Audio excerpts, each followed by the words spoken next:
ഏതു കൊടുങ്കാറ്റിലും തകരാത്ത ചെങ്കോട്ടയായിരുന്നു പെരിന്തൽമണ്ണ എന്നായിരുന്നു ഇടതുപക്ഷത്തിൻ്റെ ഇന്നലെ വരെയുള്ള ചിന്ത. പെരിന്തൽമണ്ണ നഗരസഭ മണ്ഡലം അവർക്ക് കിട്ടാതിരിക്കുമ്പോഴും അവരുടെ കൈപ്പിടിയിൽ തന്നെയായിരുന്നു. അതുകൊണ്ട് തന്നെ പെരിന്തൽമണ്ണ നഗരസഭ നഷ്ടമായത് മലപ്പുറം ജില്ലയിൽ ഇടതുപക്ഷത്തെ സംബന്ധിച്ച് വലിയൊരു തിരിച്ചടിയായിട്ടാണ് കാണുന്നത്. UDFന് ആ നേട്ടം കൈവരിച്ചതിൽ പ്രധാന പങ്ക് അതിൻ്റെ സൂത്രധാനായി നിന്ന പെരിന്തൽമണ്ണ MLA നജീബ് കാന്തപുരമാണ്. അദ്ദേഹം നമ്മോടൊപ്പം ചേരുന്നു. ഒരു ചെങ്കോട്ട മുഴുവൻ അടിച്ചു തകർത്തതിൻ്റെ ഒരു ആത്മവിശ്വാസവും സന്തോഷമൊക്കെ മുഖത്ത് കാണുന്നുണ്ടല്ലോ. അല്ല, ഞാൻ അങ്ങനെ പറയുന്നതിനേക്കാളും പ്രധാനമായിട്ടുള്ള ഒരു കാര്യം, ഈ ഒരു തെരഞ്ഞെടുപ്പ് വിജയത്തിന് പിറകിൽ യഥാർത്ഥ ഇടതുപക്ഷക്കാരുടെ സഹായം കൂടിയുണ്ട്. കാരണം യഥാർത്ഥ ഇടതുപക്ഷം എന്ന് ഞാൻ ഉദ്ദേശിക്കുന്നത്, ഈ പെരിന്തൽമണ്ണയിൽ ഞാൻ വന്നതിന് ശേഷം മനസ്സിലാക്കിയിട്ടുള്ള ഒരു കാര്യം, ആശയപരമായി ഒരു ലെഫ്റ്റിസ്റ്റുകളായിട്ടുള്ള ഒരു ലെഫ്റ്റ് ചിന്താഗതിയുള്ള ഒരു ഇടതുപക്ഷ മനോഭാവമുള്ള ഒരുപാട് മനുഷ്യരുണ്ട്. പക്ഷെ അവർക്ക് സ്വപ്നം കണ്ട ഒരു പാർട്ടി ഉണ്ടായിരുന്നു. ആ പാർട്ടി അവരുടെ പൂർണ്ണമായിട്ടും അവരുടെ സ്വപ്നങ്ങളിൽ നിന്ന് വ്യതിചലിച്ചു.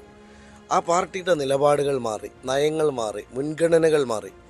ആ പാർട്ടി സാധാരണക്കാരെ കൈയൊഴിഞ്ഞു. അപ്പോൾ സ്വാഭാവികമായിട്ടും പാർട്ടിയുടെ പ്രയോറിറ്റി ഈ പാർട്ടി കൊണ്ട് നടക്കുന്ന യജമാനന്മാരായി, അവർക്കൊരു ജന്മിമാരുടെ സ്വഭാവമായി, താഴെയുള്ള ആളുകൾക്കൊക്കെ അടിയാന്മാരായി. അവരുടെ അടിസ്ഥാന പ്രശ്നങ്ങൾക്ക് പോലും പരിഹാരമുണ്ടാക്കാൻ പാർട്ടിക്ക് കഴിയുന്നില്ല എന്ന ബോധ്യം അവർക്കുണ്ടായി. ഈ കഴിഞ്ഞ 30 വർഷത്തിനിടയിലും അവർക്കൊരാനുകൂല്യം, ഇവിടുത്തെ സാധാരണക്കാരായ ആളുകളിൽ ഒരുപാട് പേര് ഇടതുപക്ഷക്കാരുണ്ടല്ലോ, അവർക്കൊന്നും ഒരു ആനുകൂല്യവും നൽകാൻ അവർക്ക് സാധിച്ചില്ല. പകരം അവർ പാർട്ടി സമ്പന്നമാക്കി, അതിനുള്ള പണം സമ്പാദിക്കാനുള്ള വഴികളുണ്ടാക്കി, അഴിമതിയുടെ കൂത്തരങ്ങായി. അങ്ങനെ പാർട്ടി പ്രവർത്തകരുടെ തന്നെ ഒരു പ്രതിഷേധത്തിൻ്റെ ആഴം നമുക്ക് കൃത്യമായിട്ട് മനസ്സിലാവും. കാരണം അവർ ആളെ നോക്കിയാണ് ഷൂട്ട് ചെയ്തത്. കഴിഞ്ഞ കാലങ്ങളിലൊക്കെ CPMൻ്റെ ചെയർമാന്മാരുടെ വാർഡുകൾ മുഴുവനും തോറ്റു, പാർട്ടി നേതാക്കളുടെ വാർഡുകൾ മുഴുവനും തോറ്റു. അതുപോലെ തന്നെ പാർട്ടിയുടെ വലിയ വലിയ കമ്മിറ്റികളിലൊക്കെ പ്രതിനിധീകരിക്കുന്ന ആളുകളുടെ വാർഡുകൾ തോറ്റു. വേറൊരു പ്രധാനപ്പെട്ട ഒരു കാര്യം ഞാൻ മനസ്സിലാക്കുന്നത്, ആ തോൽപ്പിച്ചത് പാർട്ടിയുടെ കുത്തക സീറ്റിലാണ്. ആ സീറ്റുകളെല്ലാം നഷ്ടപ്പെടുത്താനിടയായ സാഹചര്യം പാർട്ടി ഇതുവരെ നിലപാടെടുത്ത നയങ്ങളിൽ നിന്ന് അവർ വ്യതിചലിച്ചു. അതിലൊന്നാമത്തെ നയം BJPക്കെതിരായിട്ടുള്ള CPMൻ്റെ നയമായിരുന്നു.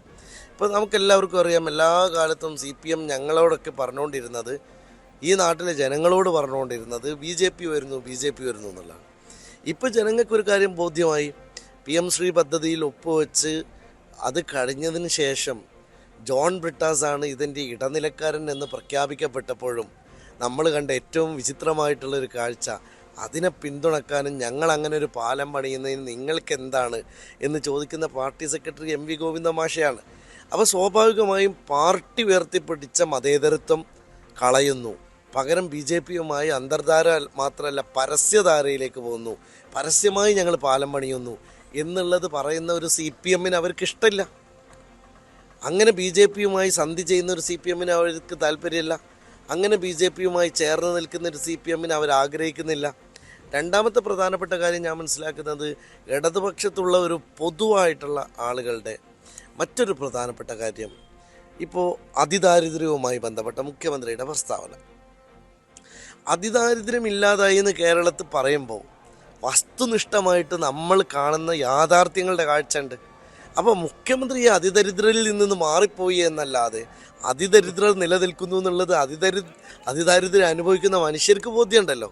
ആ അതിദാരിദ്ര്യം അനുഭവിക്കുന്ന മനുഷ്യരുടെ എല്ലാവരുടെയും വോട്ട് CPMനെതിരാണ്.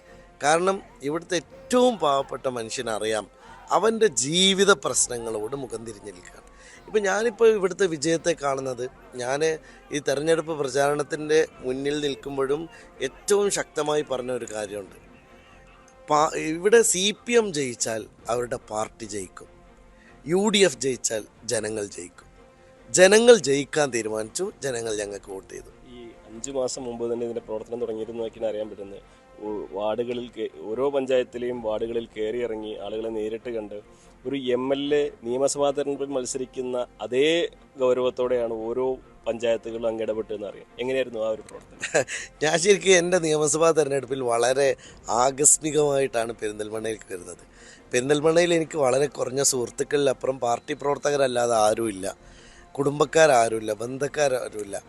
അങ്ങനത്തെ ഒരു സ്ഥലത്ത് ഞാൻ വന്ന് മത്സരിക്കുമ്പോൾ ഉണ്ടായിരുന്ന പ്രവർത്തനത്തിന് ഒരുപാട് പരിമിതിയുണ്ട്. എൻ്റെ നിയമസഭാ തെരഞ്ഞെടുപ്പിൽ ഞാനെടുത്ത എഫേർട്ടിൻ്റെ 1000 മടങ്ങ് എഫേർട്ട് ഞാൻ ഈ ജനങ്ങളുടെ തെരഞ്ഞെടുപ്പായിട്ടുള്ള ഈ ലോക്കൽ ബോഡി ഇലക്ഷനുണ്ട്. അതിൽ 2 കാരണമുണ്ട്. ഒന്ന്, ഈ സാധാരണക്കാരായ ആളുകൾക്ക് ഒരു ഭരണരംഗത്തേക്ക് കടന്നു വരാനുള്ള ഒരേ ഒരു അവസരം ഇതാണ്. അതുകൊണ്ട് പരമാവധി UDF സ്ഥാനാർത്ഥികൾ ജയിക്കണം എന്നതായിരുന്നു എൻ്റെ ആഗ്രഹം. അതിൽ വലിയ വിജയമുണ്ടായി. ഈ നിയോജകമണ്ഡലത്തിൽ മത്സരിച്ച 163 സ്ഥാനാർത്ഥികളിൽ 102 പേരും വിജയിക്കുന്ന ഒരു ചരിത്രം ഉണ്ടായി. അപ്പോൾ അത് ഇപ്പം ഞങ്ങൾ പറയുന്ന എല്ലാ വിജയത്തിനും അപ്പുറത്തുള്ള ഒരു മാസ്മരിക നമ്പറാണത്. അത് പെരിന്തൽമണ്ണയുടെ ചരിത്രത്തിലില്ലാത്തൊരു കാര്യമാണ്. CPM വെറും 61 വാർഡുകളിലേക്ക് ഒതുങ്ങി 102 വാർഡുകളിൽ ഞങ്ങൾ മികച്ചു നിൽക്കുകയാണ്. പിന്നെ മാത്രമല്ല, ഞങ്ങൾ ജയിച്ച മണ്ഡലങ്ങളിലെ ഭൂരിപക്ഷം, വാർഡുകളിലെ ഭൂരിപക്ഷം, അത് വളരെ കനത്ത ഭൂരിപക്ഷം ഞങ്ങൾക്ക് ഓരോരുത്തരും ലഭ്യമായി. അപ്പോൾ ഇതൊക്കെ മനസ്സിലാക്കുന്ന ഒരു കാര്യം, നമ്മൾ വിചാരിക്കുന്നതിനേക്കാൾ അപ്പുറത്ത് ജനങ്ങൾ ഇതൊക്കെ സൂക്ഷ്മമായി നിരീക്ഷിക്കുന്നുണ്ട്. പ്രത്യേകിച്ചും പെരിന്തൽമണ്ണയിലെ ജനങ്ങളുടെ ഒരു പ്രത്യേകത, വളരെ പൊളിറ്റിക്കലായിട്ടുള്ളൊരു സ്ഥലമാണ്. ആളുകൾക്ക് നല്ല രാഷ്ട്രീയ ബോധ്യമുണ്ട്. ഇവിടുത്തെ കുട്ടികൾക്കടക്കം രാഷ്ട്രീയ ബോധ്യമുള്ള ഒരു നാടാണ്. അപ്പോൾ ആ രാഷ്ട്രീയ ബോധ്യങ്ങളിൽ നിന്ന് അവർക്ക് മനസ്സിലാകുകയാണ്, ഇപ്പോൾ ഇവിടെ CPM എന്ന് പറയുന്നത് BJPക്ക് തുല്യമായൊരു പാർട്ടിയായി മാറിയിരിക്കുന്നു എന്നത് അവർ മനസ്സിലാക്കുക. മറ്റൊരു പ്രധാനപ്പെട്ട കാര്യം, നമുക്കെല്ലാവർക്കും അറിയുന്ന പോലെ വിശ്വാസികളെ വേദനിപ്പിച്ചു എന്നുള്ളത്, അത് ഏത് മതവിശ്വാസികളാവട്ടെ. അപ്പോൾ ഇത് ശബരിമല എന്ന് പറയുന്നത് ശരിക്കും ഹൈന്ദവ വിശ്വാസികളുടെ ഒരു വലിയ പുണ്യകേന്ദ്രമാണെങ്കിലും അതിന് വലിയ തോതിൽ മുസ്ലിങ്ങൾക്ക് കൂടി ബന്ധമുണ്ട്. കാരണം എന്താ വെച്ചാൽ, നമ്മളിപ്പോൾ നാട്ടിൽ നിന്നൊക്കെ ഓരോ അയ്യപ്പന്മാർ പിന്നെ ശബരിമലയ്ക്ക് പോകുമ്പോൾ ആ വീട്ടിൽ തടിച്ചു കൂടുന്നത് ഹൈന്ദവ വിശ്വാസികൾ മാത്രമല്ല, അവരെ യാത്ര അയക്കുന്നത് ഇവിടുത്തെ മുസ്ലിങ്ങളുമാണ്. അപ്പോൾ ഇത് മലപ്പുറത്തിൻ്റെ ഒരു ഭയങ്കര സവിശേഷതയാണല്ലോ. അപ്പോൾ പണ്ടൊക്കെ ലീഗിനെ കളിയാക്കിയൊരു വർത്താനം ഉണ്ടായിരുന്നു. ഞങ്ങൾ പിന്നെ അയ്യപ്പ ഭക്തന്മാർക്ക് നാരങ്ങ വെള്ളം കലക്കുന്ന, ലീഗ് നാരങ്ങ വെള്ളം ആ നാരങ്ങ വെള്ളം കലക്കുന്നതിന് ഞങ്ങൾക്ക് അഭിമാനമേ ഉള്ളൂ. ഇന്നും ആ നാരങ്ങ വെള്ളം ഇനിയും ഞങ്ങൾ കലക്കും. അത് RSSനല്ല, അത് ഹൈന്ദവ വിശ്വാസികൾക്കാണ്. ഇപ്പോൾ RSSന് നാരങ്ങ വെള്ളം കലക്കുന്ന പണി CPM ഏറ്റെടുത്തു. ഞങ്ങൾ വിശ്വാസികൾക്ക് നാരങ്ങ വെള്ളം കലക്കുന്ന പണി ഇനിയും തുടരും. അപ്പോൾ അയ്യപ്പ ഭക്തന്മാരുടെ ഒരു വിശ്വാസ കേന്ദ്രത്തിൽ നിന്ന് ആളുകൾ കാണിക്ക കൊടുത്ത സ്വർണം അടിച്ചു മാറ്റി എന്ന് പറയുമ്പോൾ അത് ഈ നാട്ടിലെ ഹൈന്ദവ വിശ്വാസികളെ വേദനിപ്പിച്ച പോലെ ഇവിടുത്തെ മുസ്ലിങ്ങളെ വേദനിപ്പിച്ചിട്ടുണ്ട്. ഞാൻ മനസ്സിലാക്കുന്ന ഒരു കാര്യം അതാണ്. ഇപ്പം എന്നോടൊക്കെ തന്നെ ഒരുപാട് പ്രായമുള്ള മുസ്ലിംസ് പിന്നെ കാരണവന്മാരൊക്കെ പറഞ്ഞു, എന്തൊരു കഷ്ടമാണ്, ഒരു മുൻ MLA അല്ലേ ഈ അയ്യപ്പൻ്റെ അമ്പലത്തിൽ പോയിട്ട് കക്കാൻ പോണത് എന്ന് മുസ്ലിം കാരണവന്മാർ പോലും സംസാരിച്ചു. അത് ഞാൻ ഈ പറയാൻ കാരണം, ഇത് വൈകാരികമായിട്ട് മതവിശ്വാസികളിൽ വലിയ വേദന ഉണ്ടാക്കി. എന്നിട്ടും CPM ഇതൊക്കെ ഒരു തമാശക്കളി പോലെ കാണുന്നുള്ളൂ. ഇത്രയും വലിയ കൊള്ള നടന്നിട്ട്, ഇത്രയും വലിയ തോതിലുള്ള സ്വർണ്ണം അടിച്ചു മാറ്റിയിട്ട് അതൊന്നും അവർക്കൊരു കൺസേൺ അല്ല. അപ്പോൾ ഞാൻ പറയുന്നത്, ഈ 3 ഘടകങ്ങൾ ഇവിടെ വർക്കൗട്ടായിട്ടുണ്ട്. പ്രധാനമായിട്ടും ശബരിമല വർക്കൗട്ടായി, അതിദാരിദ്ര്യം വർക്കൗട്ടായി, അതുപോലെ തന്നെ BJPയുമായിട്ടുള്ള ബന്ധം അത് ഞങ്ങൾ പ്രകടമായി കാണുകയാണ്. ഇപ്പോൾ കേന്ദ്രത്തിൽ നിന്ന് AKG സെൻറ്ററിലേക്ക് ഒരു പാലം ജോൺ ബ്രിട്ടാസ് പണിതു എന്ന് പറയുന്നത് അവിടെ നിൽക്കുന്നില്ല. അത് ഏലംകുളത്ത് ഞങ്ങൾ കണ്ടു. ഏലംകുളത്ത് CPM നേരിട്ട് BJPയുമായി വോട്ട് കച്ചവടം ചെയ്ത് ഞങ്ങൾക്ക് നഷ്ടപ്പെട്ട സീറ്റുകളുണ്ട്. അവിടെ കൃത്യമായിട്ട് BJP എങ്ങനെയാണ് സാമുദായിക സംഘടനകളെ ഉപയോഗിച്ച് BJPയിലേക്ക് പാലം പണിതതെന്ന് ഞങ്ങൾക്കറിയാം. ഈ മുനിസിപ്പാലിറ്റിയിൽ എങ്ങനെയാണ് അവർ പണമിറക്കി പാലം പണിതത് എന്ന് ഞങ്ങൾക്കറിയാം. BJPക്ക് എങ്ങനെയാണ് BJPയുമായി കച്ചവടം ഉറപ്പിച്ചത് ഞങ്ങൾക്കറിയാം. അത് ഞങ്ങൾ വളരെ കൃത്യതയോടെ പറയുന്നൊരു കാര്യം, ഞങ്ങളുടെ കയ്യിൽ പണം ഉണ്ടായിരുന്നില്ല, ഞങ്ങളുടെ കയ്യിൽ അധികാരം ഉണ്ടായിരുന്നില്ല, പക്ഷെ ഞങ്ങളുടെ കയ്യിൽ ജനങ്ങളുണ്ടായിരുന്നു. ഇതിൽ ഏറ്റവും പ്രധാനപ്പെട്ട ഒരു കാര്യം, പെരിന്തൽമണ്ണ നഗരസഭയല്ല, മണ്ഡലം ഒന്നാകെ ഇടതുപക്ഷം തുടച്ചു നിൽക്കപ്പെട്ട സാഹചര്യം. അവരുടെ ഉറച്ച പ്രതീക്ഷകളായിരുന്ന പുലാമന്തോടും ഏലങ്ങളും ഒക്കെ കയ്യിൽ നിന്ന് പോയി. പുലാമന്തോടൊക്കെ വലിയ അടിത്തറയുള്ളതാണ്. അതെ, തീർച്ചയായും. എങ്ങനെയാണ് ആ ഒരു വലിയ മാറ്റത്തെ കാണുന്നത്? അല്ല, ഞാൻ പറഞ്ഞല്ലോ, ജനങ്ങളാണ്. നമ്മൾ ജനങ്ങളുമായി എത്ര അടുപ്പത്തിൽ നിൽക്കുന്നോ, നമ്മൾ എത്രമാത്രം ജനങ്ങളോട് ആത്മാർത്ഥത കാണിക്കുന്നോ, അത് കൃത്യമായി തിരിച്ചറിയുന്ന ജനങ്ങളാണ് ഇപ്പം നമ്മുടെ നാട്ടിലുള്ളത്. അപ്പോൾ ഒരു ഒരു തരത്തിലുള്ള ഹിപ്പോക്രസിയും ഇവിടെ നടക്കില്ല. കാരണം നിങ്ങൾ ആത്മാർത്ഥമായിട്ടാണ് ജനങ്ങളുമായിട്ട് ബന്ധപ്പെടുന്നതെന്ന് ജനങ്ങൾക്ക് ബോധ്യമുണ്ടെങ്കിൽ ജനങ്ങൾ സഹായിക്കും. ഞാൻ ഉറച്ചു വിശ്വസിക്കുന്നു ആ ബോധ്യം ജനങ്ങൾക്കുണ്ട്. UDF ഒരു കളക്റ്റീവ് ലീഡർഷിപ്പാണ്. ഒരാളുടെ വ്യക്തിപരമായിട്ടുള്ള, ഇപ്പോൾ CPM ഒക്കെ പിണറായി വിജയനെ ഉയർത്തി കാണിക്കുന്ന പോലെ ഞങ്ങളൊരു വ്യക്തിയെ ഉയർത്തി കാട്ടിയല്ല പോകുന്നത്. കാരണം ഇതൊരു മൂവ്മെൻറ്റാണ്. ഈ മൂവ്മെൻറ്റിൻ്റെ ഏറ്റവും വലിയ പ്രത്യേകത എന്ന് പറഞ്ഞാൽ ഇതൊരു കളക്റ്റീവ് ലീഡർഷിപ്പ് എപ്പോഴും ഉണ്ടാവും. ആ കളക്റ്റീവ് ലീഡർഷിപ്പാണ് നമ്മളിവിടെ കണ്ട ഏറ്റവും വലിയ വിജയത്തിൻ്റെ അടിസ്ഥാനം. അതിനെ വിശ്വസിക്കാൻ ജനങ്ങൾ തയ്യാറായി. പിന്നെ ഞാൻ ഈ പറഞ്ഞ പോലെ CPM അടിസ്ഥാനപരമായി ആശയപരമായും ഇടതുപക്ഷത്ത് നിലയുറപ്പിച്ച ആളുകൾക്കെല്ലാം അവരുടെ പാർട്ടി അവരെ വഞ്ചിച്ചു എന്ന തോന്നൽ കൃത്യമായി ഉണ്ടായി. ഇതിൻ്റെ തുടർച്ച നിയമസഭാ തെരഞ്ഞെടുപ്പിൽ ഉണ്ടാവുമെന്ന് പ്രതീക്ഷിക്കാമല്ലേ? അല്ല, തീർച്ചയായിട്ടും. അത് പ്രതിപക്ഷ നേതാവ് പറഞ്ഞ പോലെ 100ലേറെ സീറ്റുമായി കേരളത്തിൽ ഐക്യ ജനാധിപത്യ മുന്നണി അധികാരത്തിൽ വരും. അതിലേറ്റവും നല്ല ഒരു ഭൂരിപക്ഷത്തോടെ തന്നെ ഈ മലബാറിലെ സീറ്റുകളിലെല്ലാം വരും. അക്കൂട്ടത്തിൽ പെരിന്തൽമണ്ണയും ഉണ്ടാവും. 38-38 അങ്ങയുടെ ഭൂരിപക്ഷം ഉയരുമോ? അല്ല, എന്തായാലും എനിക്ക് ഈ നാട്ടിലെ, ഞാൻ ഇവിടെ വീട് കയറാൻ പോകുമ്പോൾ ഉണ്ടായ ഒരു അനുഭവം കൂടി ഞാൻ പറയാം. ഇപ്പോൾ പലപ്പോഴും ഞങ്ങൾ പ്രോജക്റ്റുമായിട്ട് മുന്നോട്ട് പോകുമ്പോൾ വിദ്യാഭ്യാസ പ്രവർത്തനത്തിലാണ് MLAയുടെ ശ്രദ്ധ എന്നൊക്കെ CPM കളിയാക്കിയതാണ്. പരിഹാസങ്ങൾ ഒരുപാടുണ്ടായിരുന്നു. ക്രിയയെക്കുറിച്ച് ഒരുപാട് പരിഹാസം ഉണ്ടായിരുന്നു. പക്ഷേ എൻ്റെ ഒരു അനുഭവം ഞാൻ പറയാം. ഓരോ വീട്ടിലെത്തുമ്പോഴും പല കുട്ടികൾക്കും ഞങ്ങളിപ്പോൾ LSSൻ്റെ പരിശീലനം കൊടുത്ത, USSൻ്റെ പരിശീലനം കൊടുത്ത, NMOSൻ്റെ പരിശീലനം കൊടുത്ത കുട്ടികളുണ്ട്. അപ്പോൾ അവർ മുന്നോട്ട് വരുമ്പോൾ അവരെ രക്ഷിതാക്കൾ പറയുന്നത് MLA ഇത് നിങ്ങളെ കുട്ടിയാണെന്നാണ്.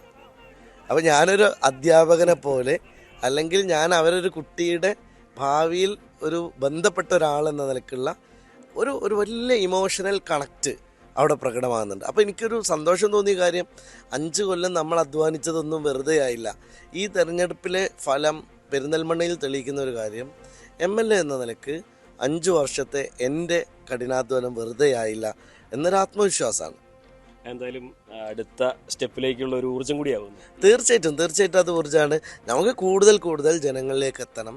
ആളുകൾക്ക് ഞാനൊരിക്കലും കഴിയാത്തൊരു കാര്യം വാഗ്ദാനം ചെയ്യാറില്ല. ഞാൻ ചെയ്ത വാഗ്ദാനം ഇതുവരെ പാലിക്കാതിരുന്നിട്ടുമില്ല. അപ്പോൾ ഞാൻ വിഷൻ ചെയ്യുന്നൊരു കാര്യം, എനിക്കൊരു 5 കൊല്ലം കഴിഞ്ഞിട്ട് ജയിക്കാനുള്ള പദ്ധതികളല്ല ഞാൻ ഇവിടെ നടത്തിയത്. 25 കൊല്ലം കഴിഞ്ഞിട്ട് അവരെ ജീവിതത്തിൽ എന്ത് മാറ്റം ഉണ്ടാക്കാൻ കഴിയും എന്നാണ് ഞാൻ ആലോചിച്ചത്. നമ്മളിപ്പോൾ ഉദാഹരണമായിട്ട് ഇപ്പോൾ നമ്മളെ സ്കെയിലപ്പ് കോൺക്ലേവ്, നമ്മൾ ഒരുപാട് ഓൺട്രപ്രണേഴ്സിനെ, വനിതാ സംരംഭകരെ അടക്കം ഈ മണ്ഡലത്തിൽ നിന്ന് ഉണ്ടാക്കാൻ നമുക്ക് കഴിഞ്ഞു. വളരെ വലിയ ഒരു കോൺക്ലേവിൻ്റെ ഭാഗമായിട്ട് നമ്മൾ ദുബായിലൊരു ഐഡിയ പിച്ചിങ് കൊണ്ടുവന്ന് ഇവിടെയുള്ള പ്രധാനപ്പെട്ട 3 കമ്പനികൾക്ക് അടക്കം നമ്മളെ കുട്ടികളുടെ സംരംഭങ്ങൾക്ക് ഫണ്ട് ചെയ്യാൻ പുറത്തുനിന്ന് ആളുകൾ വരുന്ന സാഹചര്യം ഉണ്ടാക്കാൻ പറ്റി. അതുപോലെ തന്നെ ഇവിടെ ക്രിയ പ്രോജക്റ്റിന് പുറമെ നമ്മൾ ചെയ്ത വലിയൊരു സോഷ്യൽ ഇനീഷ്യേറ്റീവാണ് സദ്ഗ്രാമം. അത് കോളനികളുടെ പേര് മാറ്റി സദ്ഗ്രാമം എന്ന് പറയുന്ന ഒരു പ്രോജക്റ്റിലേക്ക് നീങ്ങിയപ്പോൾ അതൊക്കെ സാധാരണ ജനങ്ങളുടെ ജീവിതത്തിൽ സ്പർശിക്കുന്ന കാര്യമാണ്.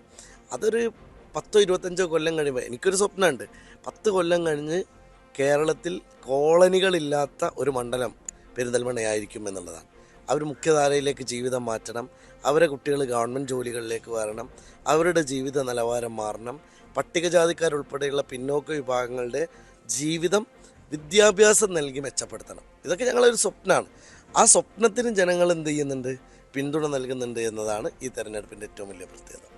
തൻ്റെ ദീർഘവീക്ഷണത്തോടെയുള്ള പ്രവർത്തനങ്ങൾക്ക് ജനം നൽകുന്ന അംഗീകാരം കൂടിയാണ് ഈ വിജയമെന്ന് നജീബ് കാന്തപുരം അഭിപ്രായപ്പെടുമ്പോൾ അദ്ദേഹത്തിൻ്റെ ലക്ഷ്യം അത് ഇനിയും തുടരാനുള്ള ഒരു വിജയത്തിൻ്റെ യാത്ര തന്നെയാണ്. പെരിന്തൽമണ്ണയിൽ നിന്നും CB അനുമോദ്, ന്യൂസ് 18.